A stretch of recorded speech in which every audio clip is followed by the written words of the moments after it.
ខ្ញុំបាទឈ្មោះហែមសច្ចាជានិស្សិតមហាវិទ្យាល័យគ្រប់គ្រងអប់រំចំនួនទី1នៃសាកលវិទ្យាល័យភូមិន្ទភ្នំពេញនាងខ្ញុំឈ្មោះដួងចន្ទធាជានិស្សិតបរិញ្ញាបត្រគ្រប់គ្រងអប់រំចំនួនទី1នៃសាកលវិទ្យាល័យភូមិន្ទភ្នំពេញឧត្តមមានអនុវត្តការអនុវត្តយុទ្ធសាស្ត្រសហគមន៍សាលារៀននៅការិយាល័យអប់រំយុវជននិងកីឡាស្រុកចុងកាល់ខេត្តឧត្តរមានជ័យនៅក្នុងក្រុមរបស់នាងខ្ញុំមានសមាជិកចំនួន2នាក់មួយគឺឈ្មោះលោកស្រីដួងចន្ទធាគឺជារូបនាងខ្ញុំ2គឺលោកហែមសច្ចានាងខ្ញុំសូមបន្តអំពីមាតិកានៅក្នុងមាតិកាមានចំនួន7ជំពូកជំពូកទី1សេចក្តីផ្ដើមជំពូកទី2ការរំលឹកសេចក្តីជំពូកទី3វិធីសាស្ត្រស្រាវជ្រាវជំពូកទី4លទ្ធផលសិក្សាស្រាវជ្រាវជំពូកទី5សេចក្តីសន្និដ្ឋាននិងអនុសាសន៍ជំពូកទី6ឯកសារយោងជំពូកទី7ឧបសម្ព័ន្ធយ៉ាងខ្ញុំសូមបង្ហាញបន្តទៅលើជំពូកទី1សេចក្តីផ្ដើម 1.1 គឺសាវតាចក្ខុវិស័យធានាបានផ្ដល់នូវចំណេះដឹងបំណិននិងឥរិយាបថមូលដ្ឋានដល់កុមារនិងមនុស្សគ្រប់វ័យនៅសេវាអប់រំប្រកបដោយសមធម៌សីលធម៌គុណភាពប្រសិទ្ធភាពដែលមានការទទួលស្គាល់ពីគ្រប់ស្ថាប័នបេសកកម្មដើម្បីសម្រេចចក្ខុវិស័យខាងលើយើងបានបង្កើតនៅសកម្មភាពចម្បងដូចខាងក្រោមការកសាងសមត្ថភាពដល់មន្ត្រីអប់រំគ្រប់លំដាប់ថ្នាក់បង្កើនសាលាមានស្តង់ដារប្រសិទ្ធភាពឬសាលាមានស្តង់ដារគំរូឲ្យបានជាជំហានគៀងគរធនធានមនុស្សកម្លាំងពីគ្រប់ទិសទីដើម្បីឲ្យចូលរួមអភិវឌ្ឍវិស័យអប់រំឲ្យមាននិរន្តរភាពពង្រឹងការងារយុវជននិងកុមារដោយរៀបចំក្លឹបសហគមន៍កុមារនិងយុវជនតាមសាលារៀននិងនៅក្រៅសាលាដើម្បីអប់រំអំពីចំណេះដឹងបំណិនសមត្ថភាពសុខភាពសិក្សាសិលធម៌ជាកូនល្អសិស្សល្អមិត្តល្អជាពលរដ្ឋល្អនិងអភិវឌ្ឍវិស័យអប់រំកាយកីឡាដើម្បីរួមចំណែកក្នុងការថែទាំសុខភាពរាងកាយមមួនដល់កុមារយុវជននិងប្រជាពលរដ្ឋទូទៅគ្រប់គ្រងនៅគំនិតព្រួយផ្ដើមរបស់អ្នកពាក់ព័ន្ធសម្ដៅទៅលើការអភិវឌ្ឍនិងលើកកម្ពស់គុណភាពសិក្សារបស់កុមារនិងយុវជនដើម្បីជាមូលដ្ឋានមនុស្សសម្រាប់ការចូលរួមចំណែកសម្រាប់ចក្ខុវិស័យរបស់រាជរដ្ឋាភិបាលឆ្នាំ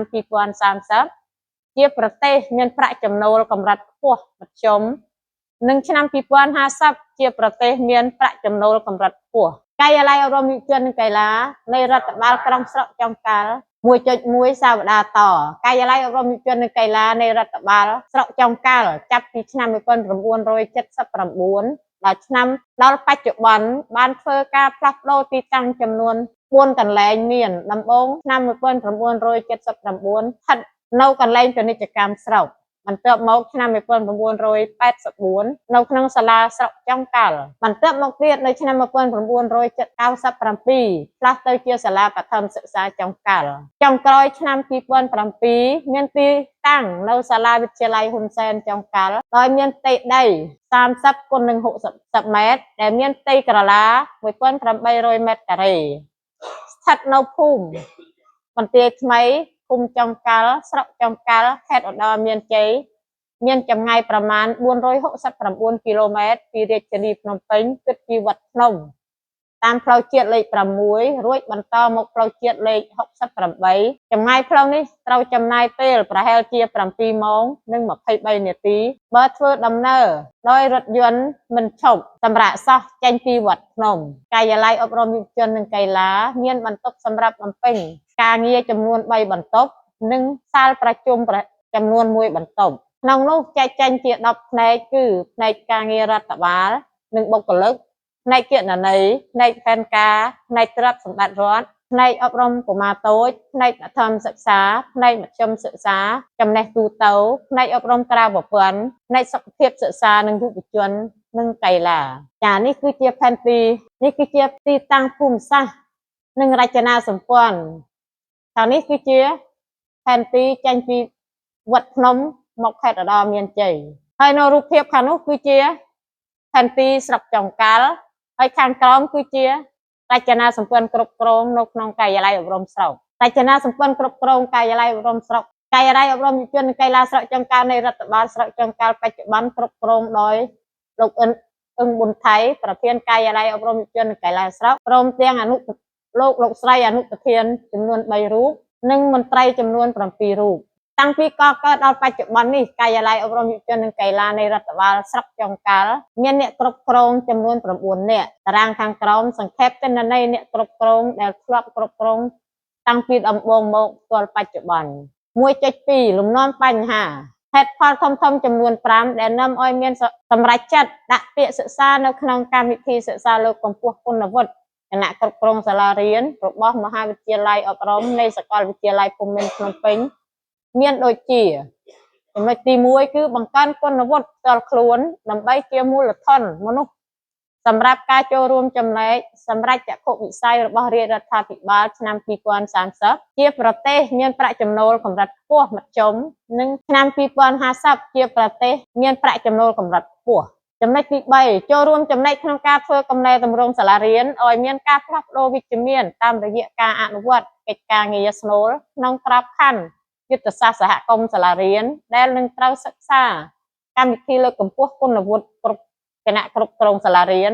របស់មហាវិទ្យាល័យអប់រំនៃសាកលវិទ្យាល័យភូមិន្ទភ្នំពេញចំណុចមួយទៀតគឺទទួលបាននូវចំណេះដឹងថ្មីៗទាក់ទងនឹងដំណើរការងារគ្រប់គ្រង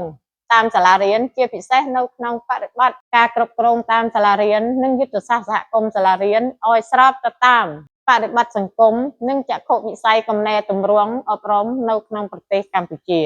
បង្កើនទំនាក់ទំនងនិងបណ្ដាញនានាជាមួយអ្នកអនុវត្តផ្ទាល់លើកិច្ចការងារសាលារៀនតាមរយៈការមកសិក្សាក្នុងកម្មវិធីលើកកម្ពស់គុណវុឌ្ឍិគណៈគ្រប់គ្រងសាលារៀនរបស់មហាវិទ្យាល័យអប់រំនៃសាកលវិទ្យាល័យភូមិន្ទភ្នំពេញដែលជួយពង្រឹងដល់ការគ្រប់គ្រងនិងអភិវឌ្ឍសាលារៀនឲ្យកាន់តែមានប្រសិទ្ធភាពនិងល្អប្រសើរឡើងមានឱកាសធ្វើការផ្លាស់ប្ដូរបទពិសោធន៍នានាជាមួយអ្នកសិក្សាដទៃទៀតដែលទាក់ទងទៅនឹងឧត្តមនានុវត្តន៍នៃការអនុវត្តការគ្រប់គ្រងសាលារៀននិងយកបទពិសោធន៍ទៅអភិវឌ្ឍសាលារៀនរបស់ខ្លួនឲ្យសម្រេចស្តង់ដារសាលារៀនគំរូនិងឆ្ពោះទៅរកនិរន្តរភាព 1.3 គោលបំណងឬក៏វត្ថុបំណងស្រាវជ្រាវ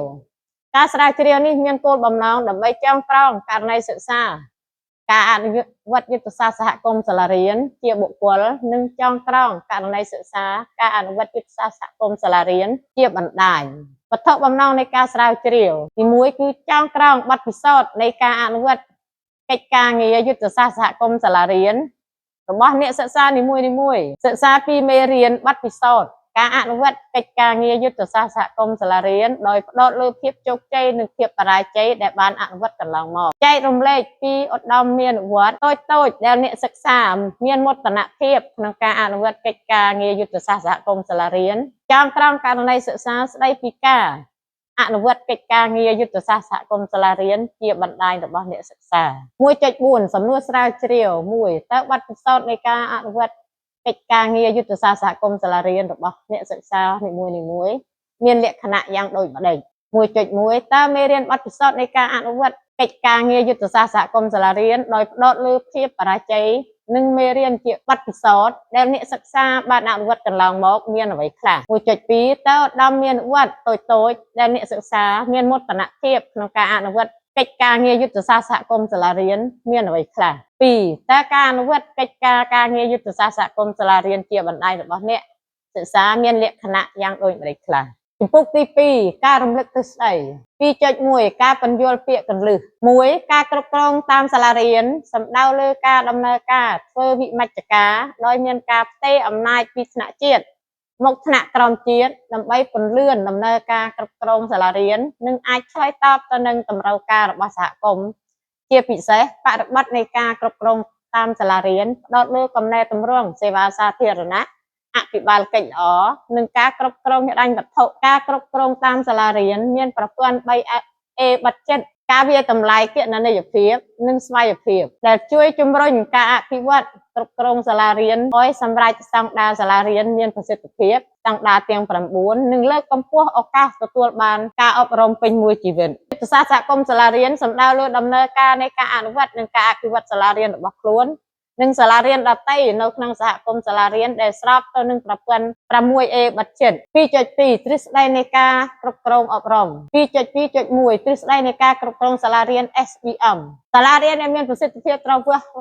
វែងតាមស្តង់ដារ 9 2.2.2 ទ្រឹស្ដីនៃការអនុវត្តយុទ្ធសាស្ត្រសហគមន៍សាលារៀន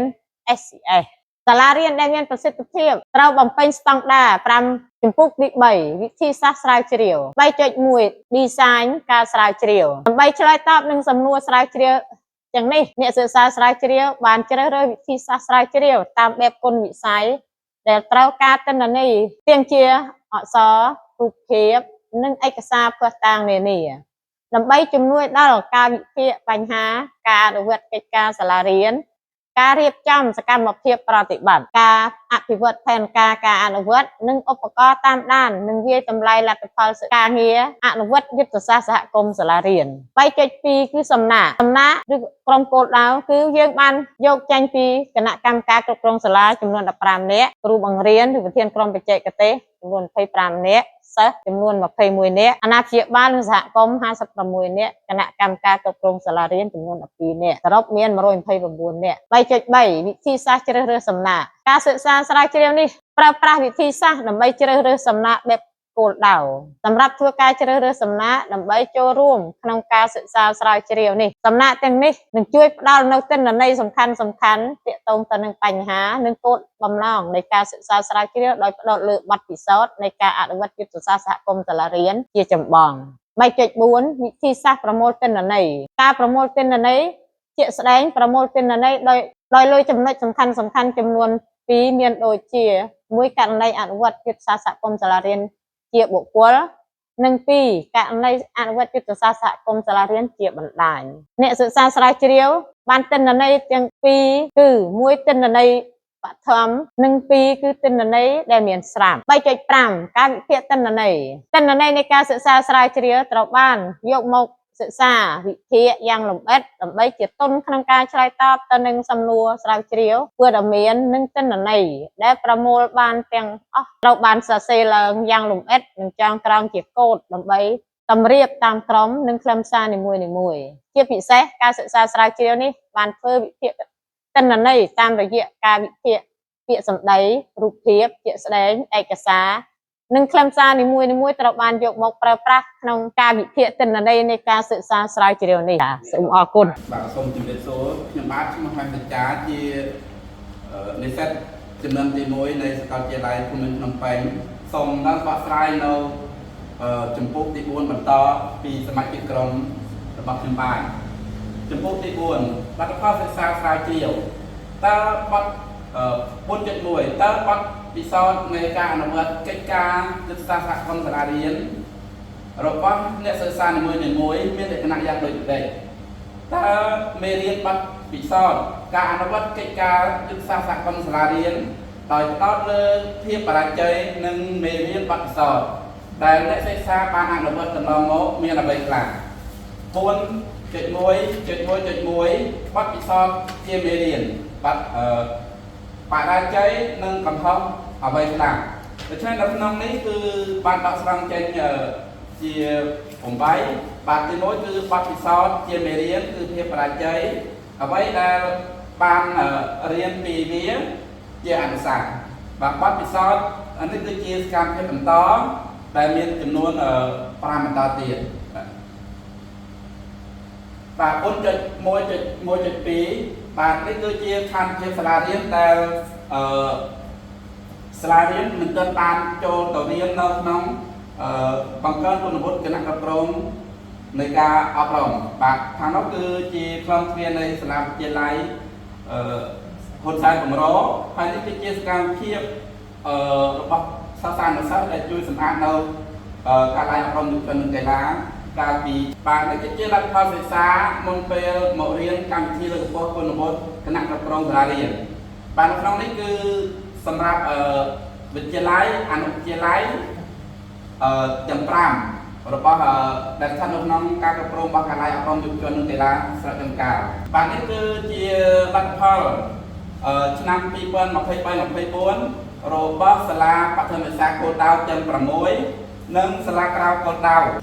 ទាំង7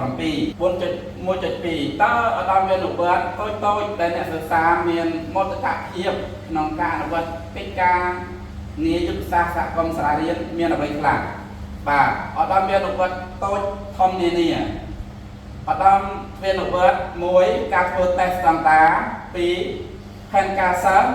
3ផែនការគ្រូបង្រៀន3ឆ្នាំ1ឆ្នាំនិង3ខែទី4គណៈគ្រប់គ្រងគណៈកម្មការថ្នាក់រៀននិងសាលារៀនទី5លទ្ធផលសិក្សា ABC កើនឡើង6ការគ្រប់គ្រងរបស់សហគមន៍កើនឡើង7សាលារៀនគ្រប់គ្រងទិន្នន័យសាលារៀនតាមប្រព័ន្ធ8សាលាបានទទួលមូលនិធិបង្វឹក9នាយកនាយិកាគ្រូបង្រៀនចូលរៀនក្នុងកម្មវិធីលើកកម្ពស់គុណវុឌ្ឍិគណៈគ្រប់គ្រងសាលារៀនសមិទ្ធផលដែលទទួលបានបាទគឺនៅក្នុងចំណុចខាងនេះគឺជាអត់មានរង្វាត់ហើយនៅត្រង់មួយនេះគឺជាលទ្ធផលសិក្សាលទ្ធផលដែលទទួលបានបាទនៅក្នុងរូបភាពខាងលើគឺជាស្ថានភាពសាលារៀនបន្ទាប់ពីរៀនកម្មវិធីលើកកម្ពស់គុណវុឌ្ឍិគណៈគ្រប់គ្រងសាលារៀនបាទគឺយើងមានការចូលរួមពីសហគមន៍ពីអង្គការដៃគូនានាការធ្វើតេស្តអាគារមួយខ្នងដែលស្ថិតនៅសាលាអនុវិទ្យាល័យជើងទៀនដែលទទួលផលជ័យពីគម្រោងយុទ្ធសាស្ត្រសហគមន៍សាលារៀនការចែករង្វាន់ដល់សិស្សដែលមានចំណាត់ថ្នាក់ល្អបាទការចូលរួមប្រជុំផ្សព្វផ្សាយរបស់ថ្នាក់ក្រសួងមន្ទីរការិយាល័យដល់សាលាគោលដៅនៅបឋមសិក្សានិងការរៀបចំសិស្សនៅសាលាវិទ្យាល័យការរៀនកុំព្យូទ័រនៅម៉ោងសិក្សានិងក្រៅម៉ោងសិក្សានិងការទទួលបានសមិទ្ធផលអាគារមួយខ្នងពីសប្បុរសជននិងសហគមន៍បាទលទ្ធផលសិក្សារបស់សិស្សបន្ទាប់ពីរៀនកម្មវិធីលើកកម្ពស់គុណវុឌ្ឍិគណៈគ្រប់គ្រងបាទសាលាគោលដៅនេះគឺជាសាលាគោលដៅដែលស្ថិតនៅក្នុងស្រុកចុងកែវគឺមានវិទ្យាល័យ1អនុវិទ្យាល័យ1បឋមសិក្សាចំនួន6និងមត្តេយ្យចំនួន1បាទសម្រាប់លទ្ធផលសិក្សារបស់សិស្សមួយនេះដែរគឺជាសាលាក្រៅគោលដៅបាទមានវិទ្យាល័យ1អនុវិទ្យាល័យ2បឋមសិក្សាចំនួន6និងមត្តេយ្យសិក្សាចំនួន1នេះគឺជាថវិកាចូលរួមរបស់សហគមន៍បន្ទាប់ពីយើងរៀនកម្មវិធីលើកកម្ពស់គុណវុឌ្ឍិគណៈគ្រប់គ្រងសាលារៀនដោយយើងផ្ដោតទៅលើ3ឆ្នាំចុងក្រោយគឺក្នុងឆ្នាំ2022 2023 2024តែថវិការរដ្ឋគឺមានរហូតដល់2053លាន595,740រៀលគាត់សម្រាប់សហគមន៍គឺទទួលបានរហូតដល់103លាន410,000រៀលគាត់អង្គការដៃគូទទួលបាន20លាន476,500រៀលគាត់បាទបើយើងជាសរុបគឺស្មើនឹង2,361លាន770,740រៀលគាត់បាទនេះគឺជាករណីអនុវត្តយុទ្ធសាស្ត្រសហគមន៍សាលារៀនជាបណ្ដាញនៅក្នុងស្រុកចំការទាំងមូលគឺយើងទទួលបានការបណ្ដុះបណ្ដាលនៅសាកលវិទ្យាល័យភ្នំពេញគឺសរុបមាន26នាក់សម្រាប់គណៈគ្រប់គ្រងនៃយុទ្ធសាស្ត្រសហគមន៍សាលារៀនបាទពិន្ទុស្តង់ដារសាលារៀនមានប្រសិទ្ធភាពសាលាគោលដៅគឺយើងសំដៅទៅលើសាលាគោលដៅមានវិទ្យាល័យ1អនុវិទ្យាល័យ1បឋមចំនួន6និងមត្តេយ្យសិក្សាចំនួន1រយៈពេល3ឆ្នាំចុងក្រោយគឺឆ្នាំ2021 22 22 23និង23 24បាទនេះគឺជាបន្ទុកស្តង់ដារសាលារៀនមានប្រសិទ្ធភាពគឺសាលាក្រៅគោលដៅបាទសាលាក្រៅគោលដៅទាំងអស់គឺមានចំនួន10ដោយយើងផ្ដោតទៅលើ3ឆ្នាំចុងក្រោយដោយសាលាគោលដៅដែរបាទលទ្ធផលសិក្សារបស់សិស្សកើនឡើងផ្នែកមួយទាំងខាងនេះគឺសម្រាប់សាលាគោលដៅទាំង9ហើយនៅផ្នែកខាងនេះគឺជាសាលាក្រៅគោលដៅទាំង10លទ្ធផលការអនុវត្តកំណែតម្រង់សាលារៀនគឺយើងមានចំនួនទាំងអស់7កគឺតារាងស្វ័យវិតម្លៃការអនុវត្តកិច្ចការតេស្តស្តង់ដារកម្រិតសាលារៀនសម្រាប់ផ្នែកខាងនេះគឺជាសាលាគោលដៅនិងសាលាក្រៅគោលដៅបាទចំណុចខតារាងស្វ័យវិតម្លៃការអនុវត្តកិច្ចការផែនការសាលារៀនផែនការរៀនសូត្រឆ្នាំរបស់សិស្សផែនការបង្រៀនរបស់គ្រូនិងផែនការសាលារៀនសម្រាប់សាលាគោលដៅនិងសម្រាប់សាលាក្រៅគោលដៅតារាងស្វ័យវិតម្លៃការបោះឆ្នោតជ្រើសរើសគណៈកម្មការគ្រប់គ្រងថ្នាក់រៀននិងសាលារៀនសម្រាប់សាលាគោលដៅនិងសាលាក្រៅគោលដៅតារាងស្វ័យវិតម្លៃ ការសិក្សាការធ្វើកិច្ចព្រមព្រៀងលទ្ធផលប្រចាំឆ្នាំរបស់គ្រូបង្រៀនគណៈគ្រប់គ្រងសាលារៀនរបស់សាលាគោលដៅទាំង9និងសាលាក្រៅគោលដៅទាំង10 ងតារាងស្វ័យវិតម្លៃការប្រជុំពិនិត្យតាមដានប្រចាំខែដឹកនាំដោយនាយកនិងត្រីមាសដឹកនាំដោយកោកសសម្រាប់សាលាគោលដៅនិងសាលាក្រៅគោលដៅចតារាងស្វ័យវិតម្លៃការបោះឆ្នោតជ្រើសរើសនិងដំណើរការក្រុមប្រឹក្សាសិស្សថ្នាក់រៀននិងសាលារៀនរបស់សាលាគោលដៅទាំង9និងសាលាក្រៅគោលដៅទាំង10 ឆតារាងស្វ័យវិតម្លៃការជួយសិស្សរងអំពើហិង្សាសិស្សមានបញ្ហាភ្នែកនិងត្រចៀកគណៈគ្រប់គ្រងគ្រោះការគ្រប់គ្រងគ្រោះមហន្តរាយដោយផ្សារជិតទៅនឹងសកម្មភាពរៀនជាគម្រោងស្រាវជ្រាវរបស់សាលាក្រៅគោលដៅសាលាគោលដៅទាំង9និងសាលាក្រៅគោលដៅទាំង10ចូលតារាងស្វ័យវិតម្លៃការជួយសិស្សរៀនយឺតនិងការរៀនលឿនរបស់សាលាគោលដៅទាំង9ហើយនិងសាលាក្រៅគោលដៅទាំង10នៅក្នុងស្រុកចំការចំពុក5សេចក្តីសន្និដ្ឋាននិងអនុសាសន៍សេចក្តីសន្និដ្ឋានផ្អែកលើលទ្ធផលនៃការស្រាវជ្រាវនេះបានបង្ហាញពីឧត្តមមានវត្តការអនុវត្តយុទ្ធសាស្ត្រសហគមន៍សាលារៀនរបស់ការិយាល័យអប់រំយុវជននិងកីឡាស្រុកចំការលើការជួយសម្របសម្រួលការងារដល់សាលារៀនចំនួន17អ្វីដែលគួរឲ្យកត់សម្គាល់សាលារៀនទាំងនេះបានបង្ហាញពីលទ្ធផលនៃការអនុវត្តកិច្ចការយុទ្ធសាស្ត្រសហគមន៍សាលារៀនដែលសម្រាប់សម្រួលដោយមន្ទីរនិងការឡាយអប់រំយុវជននិងកីឡាមានទាំងភាពជោគជ័យនិងបរាជ័យជាពិសេសផ្ដោតស្ថានភាពសាលារៀនលើលទ្ធផល